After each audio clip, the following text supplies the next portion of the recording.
Hey gals, welcome to Binge Free Bestie, the podcast where we ditch the diets, break free from binge eating, and build a safe and empowered relationship with our bodies. I'm your host, Nick Carberia, a registered therapist who totally gets it. Binge eating and body image struggles? Yep, I've been there, done that, and I've got the therapy bills to prove it. But here's the good news, bestie. I've recovered and I'm here to help you to do the same. This potty is all about real, evidence-based strategies from my therapy practice, plus down-to-earth, relatable girl talk with me and some of my amazing besties and other experts who have their own stories, tips, and tricks to share with you. So, whether you're tired of the diet cycle, ready to ditch the shame spiral, or just want to feel more confident in your own skin, then you've come to the right place. It's time to get real about food freedom, body acceptance, self-care, and building a life you truly love. Let's get into it, besties. Hey bestie, welcome back to the final episode of the Recovery Rebellion series. Today we're going to be talking about something real, something raw, and something that I hear all the time from women in our Binge Free Bestie community. These women are saying things to me like, hey Nick, I've tried everything. I've tried therapy, I've tried diets, I've tried tracking, coaching, I've even tried intuitive eating, and nothing has worked for me long term. What the heck is wrong with me? So, what I always say, first off, is that absolutely nothing is wrong with you, okay? It's not that you're unmotivated, it's not that you've gone too far, and you are not a lost cause. What you are is absolutely bloody exhausted, right? And I know because I have felt this way too. So you are exhausted because you have been doing the emotional equivalent of running on a treadmill that's never actually taken you anywhere, okay? Not that any treadmill does, actually. But regardless, okay, today we're going to be talking about why all of the things that you have tried so far to get your life back, to stop overeating, stop binge eating, emotional eating, whatever it is for you. All of those things that you've been trying, probably for years, why they haven't worked out the way that you have hoped, and what you actually need to be focusing on instead. So let's start to break this down a little bit. Many of the tools that you've tried have likely sounded like a solution, and again, I know this because I have also been sold all of the snake oil. I've also been sold the cleansers, the 10-week shakes. I've been sold the vegan gym program, the eating clean, the mindset hack, the pill, all of that stuff.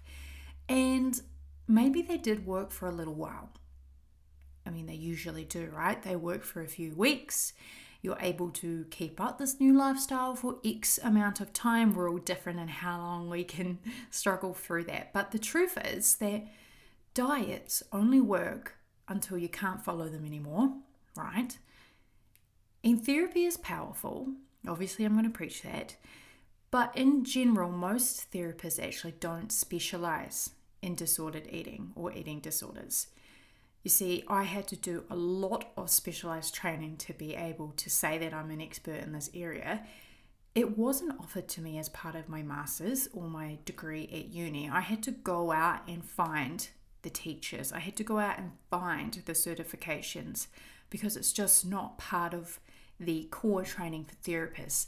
And it's also not part of the core training for most medical practitioners either, okay? They get a very, very small module, at least in New Zealand I can speak to this. They get a very small module in their overall training about nutrition, tiny incy-wincy bit about eating disorders. So therapy is a powerful tool, but only when you are asking the right questions to the right people. And yes, things like tracking, so using MyFitnessPal or whatever the trendy app is at the time, is going to give you data, but it's not going to give you peace. It's going to give you obsession, right? And it's also training you to rely on external data, external tools to be able to listen to your body. Okay, what I want to teach you is how to tune internally into the data you can find within you, okay? By using things like your hunger and fullness cues, emotional cues, nervous regulation cues. And things like intuitive eating, obviously I preach that as part of food freedom.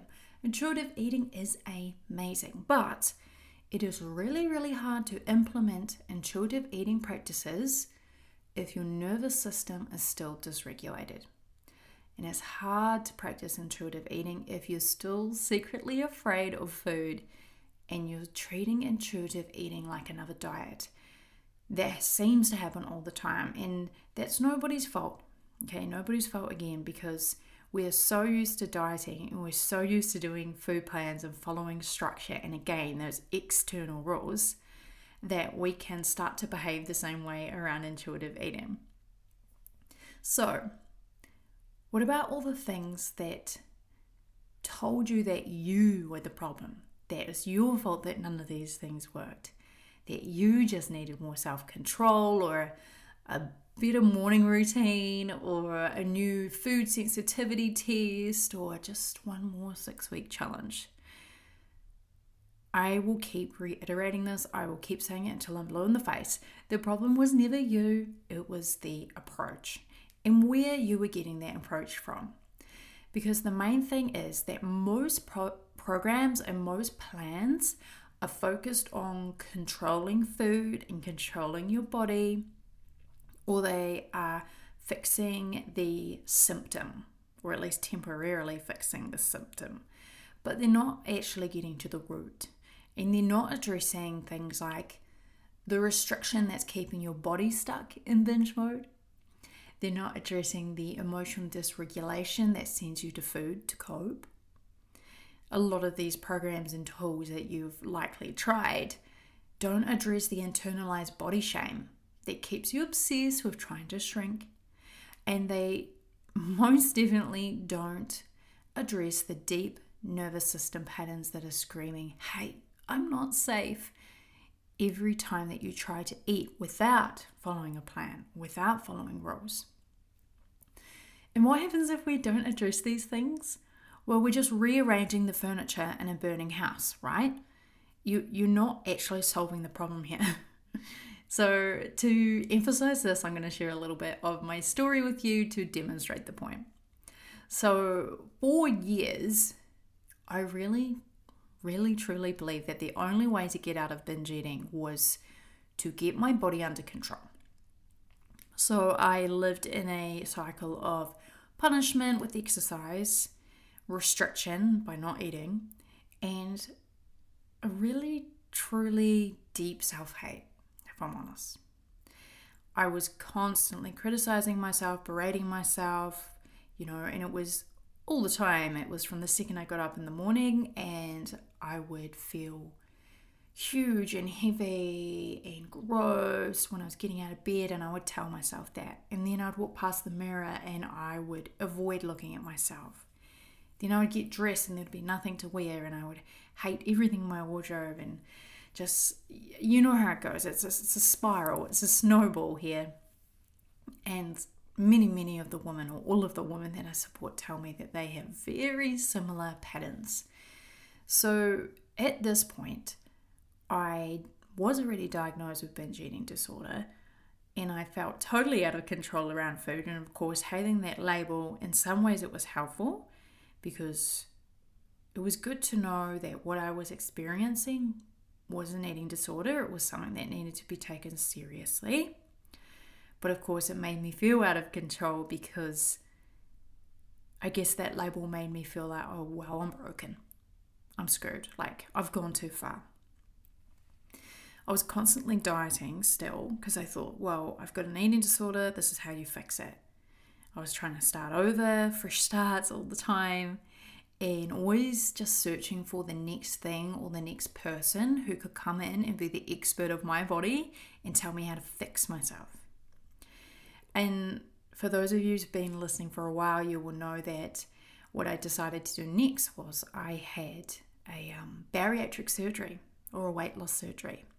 So I had a gastric sleeve, and so with that one, that's where they take out the pouch of your stomach. So about 80% of my stomach was surgically removed. And the surgeon and my doctor told me this is the solution to your problem. Nobody told me that surgery was a tool to basically, you would lose weight, but you still needed to do the mindset work. No one told me that. So my doctor, my surgeon, I didn't get access to any other professionals, not a psychologist, nothing like that. I was told this was the answer. I believed it would be the answer, and I prayed. And I'm not religious in any sense, but I am spiritual, and I prayed that this would be the thing, the magic bullet. And so I had the surgery. I did that on my own.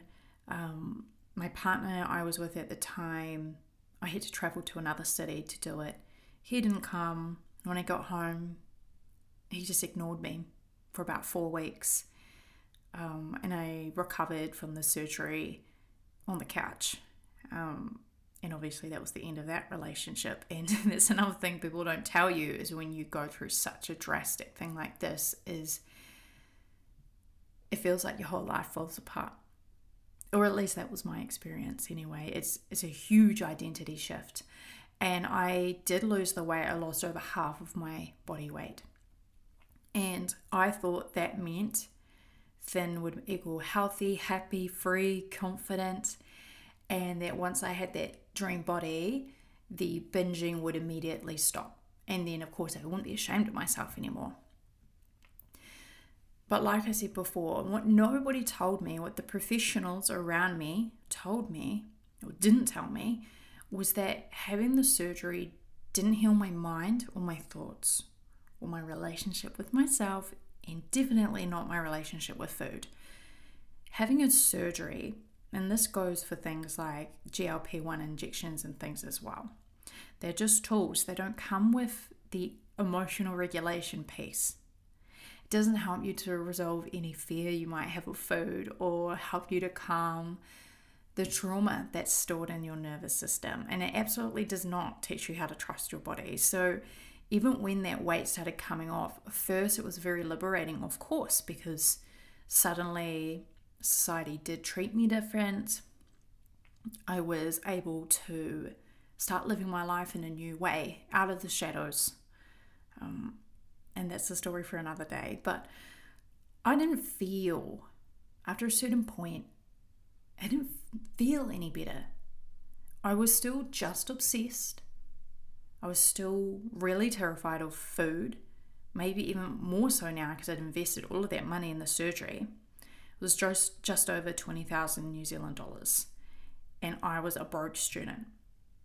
Completely broke. Like I was eating $2 scoop of hot chips for almost every meal. That's how broke we were. So I invested everything into this surgery, and yet I was still scared of food. I was still binging. I was still body checking. I was still stuck.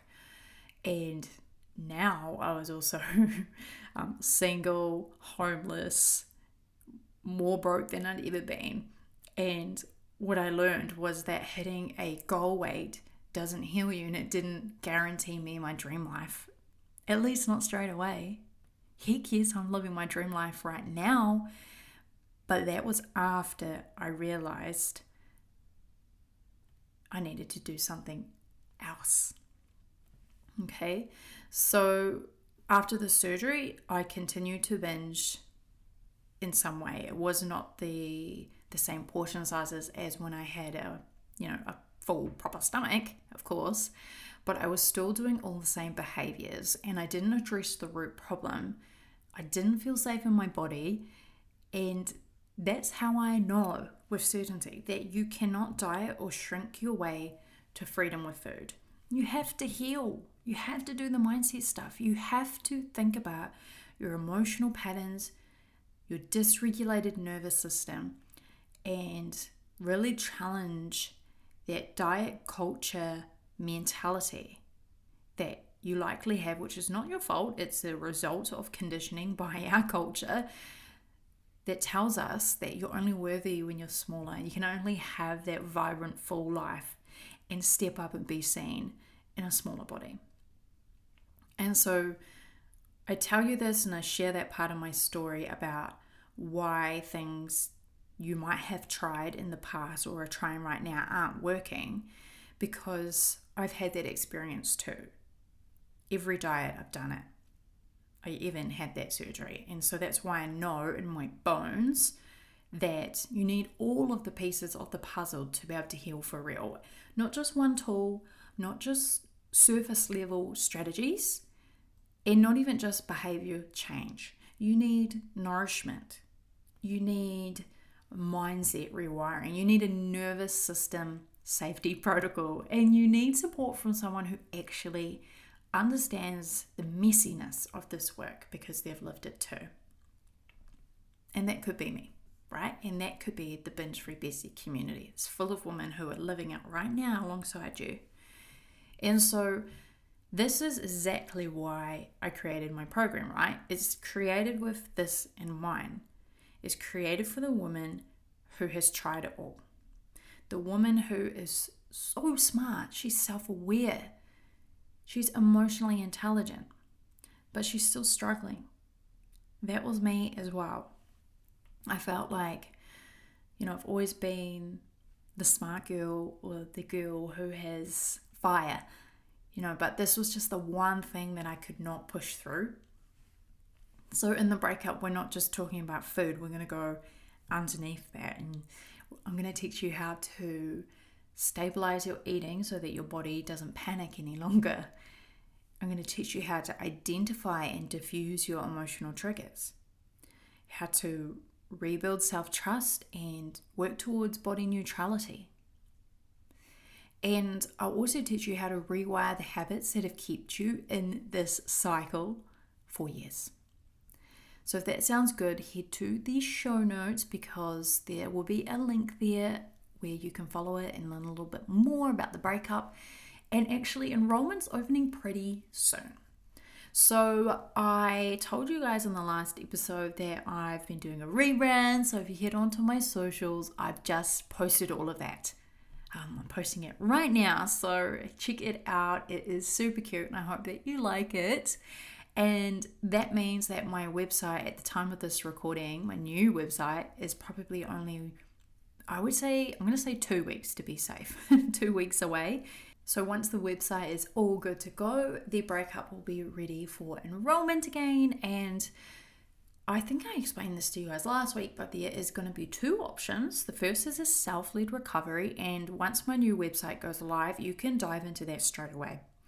Or if you'd rather do it with a group and you'd rather do it live alongside me in group coaching calls, we will be doing that in the new year.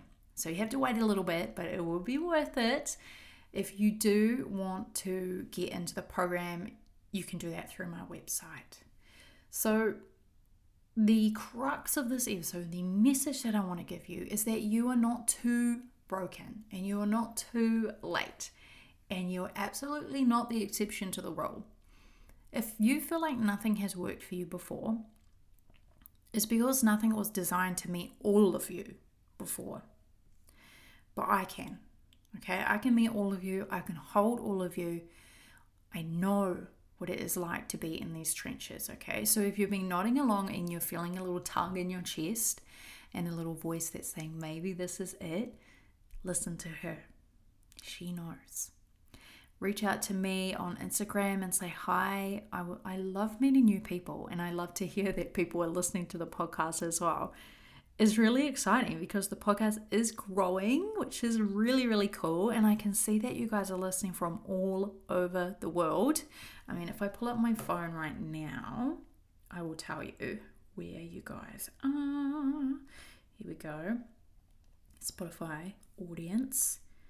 Okay, so it says mostly from New Zealand. That's where I am, so that makes sense. So we've got lots of Kiwis here, and we've also got beautiful, amazing besties from the United States, Australia, United Kingdom, Canada, Finland, Russia, Germany, France, Poland, Spain, Luxembourg, Belgium, Saudi Arabia, Austria, Norway, Sweden, Peru, South Africa, Ireland, Portugal, Japan, Greece, and Colombia. I actually have a lot of family in Colombia, so that'll be why. That'll be the mother-in-law. But thank you so much. How cool is that we have women joining us from all over the world? And it also just goes to show that this struggle is universal. It's not just a struggle of Western culture. You heard those countries. It's a wide variety of women from all different cultures, from all different backgrounds who struggle with food. And what we're doing here at Binge Food Bestie is we are building a community and we are building a food freedom empire. And we're going to rise up together and we're going to get through this. Okay, so keep listening. The next episode, we're going to be talking about the Biggest Loser documentary that just came out. So I don't know if you've seen it yet, but jump on the Netflix. If not, it is called Fit for TV, and it goes behind the scenes of the TV show that may be familiar from the early 2000s.